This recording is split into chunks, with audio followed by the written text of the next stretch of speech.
వచ్చే నెల నుంచి మళ్ళీ రాహుల్ గాంధీ గారు అమెరికా టూర్ వెళ్తున్నారు. ఇప్పుడు మమతా బెనర్జీ వచ్చింది. మమత వెళ్ళిందని తెలియగానే రాహుల్ గాంధీ టూర్ ఖరారు చేసుకున్నారు. మమత బ్రిటను వీటికి డీప్ స్టేట్ వాళ్ళు మళ్ళీ ప్రారంభించారు. ఇప్పుడు భారతదేశపు ఆర్థిక వ్యవస్థ అన్నటువంటిది $4.2 ట్రిలియన్ చేరింది. ఇంకొక $0.1 ట్రిలియన్ చేరితే 4వ స్థానానికి వచ్చేసింది. $0.2 ట్రిలియన్ యాడ్ అయితే 3వ స్థానానికి వచ్చేసింది. జపాన్, జర్మనీలు వెనక్కి వెళ్ళిపోతాయి.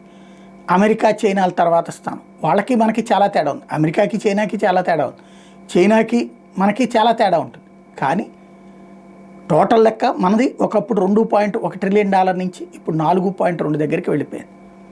అలాగే ప్రపంచ పారిశ్రామికవేత్తలు భారత్ వైపు చూస్తున్నారు. ఎందుకు? యూరప్, అమెరికాల మధ్యన ముదురుతున్నటువంటి వివాదం. అదే సందర్భంలో అక్కడ ఆ రూల్ ప్రకారం వస్తువులు ఉత్పత్తి చేయాలంటే అయ్యేటటువంటి వ్యయం, భారతదేశంలో ₹100 పెట్టి తయారయ్యేటటువంటి వస్తువు ఆయా యూరప్ దేశాల్లో తయారైతే కనీసం $500 అవుతుంది. అక్కడ సిబ్బందిని, అక్కడ జీతాలు, అక్కడ లెక్క చూసుకుంటే. కాబట్టి ఆయా పరిశ్రమలు ఇప్పుడు ఆల్టర్నేటివ్ దృష్టి సారిస్తున్నాయి. అది భారత్ వైపుకి రావడానికి ఎక్కువ అవకాశం ఉంది. దాంతో ఇక్కడ కలవరపడుతున్నటువంటి మేధావులు ఇక్కడ ఏదో అల్లకల్లోలం జరుగుతుందనేది ప్రొజెక్ట్ చేయాలి. అట్ ద సేమ్ టైం ఈ కథలు నడపాలి. ఇప్పుడు ఈ దేశంలో ఉన్నటువంటి ప్రధాన ప్రతిపక్ష నాయకుడు అయినటువంటి రాహుల్ గాంధీ, అట్లాగే ఈ దేశంలో ఒక రాష్ట్ర ముఖ్యమంత్రి అయినటువంటి మమతా బెనర్జీ విదేశాల్లో ఏం చేస్తున్నారు? భారత్ గురించి తప్పుడు మాటలు మాట్లాడుతున్నారు. భారత్ గురించి నెగిటివ్ ఇంప్రెషన్ క్రియేట్ చేసే ప్రయత్నం చేస్తున్నారు. దాన్ని అంతర్జాతీయ మీడియా ఫోకస్ చేస్తుంది.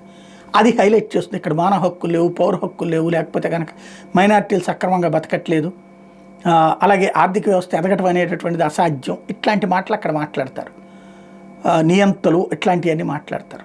తద్వారా అక్కడ వాళ్ళందరూ వచ్చి చూసిన వాళ్ళకి తెలుసు, కానీ చూడని వాళ్ళకి, అది చూసేవాళ్ళకి అదే ఇన్ఫ్లుయెన్స్. తద్వారా అదేదో ఇప్పుడు ఇండియాలో పెట్టుబడులు అంటే అక్కడేది సావాలంటబ్బా చాలా అనుకోవాలి. ఇది వీళ్ళ మాఫియా చేసేటటువంటి కుట్రలో మన వాళ్ళు పాత్రధారులు. ఈ దేశద్రోహుల్ని మనం ఏం చేయలేము.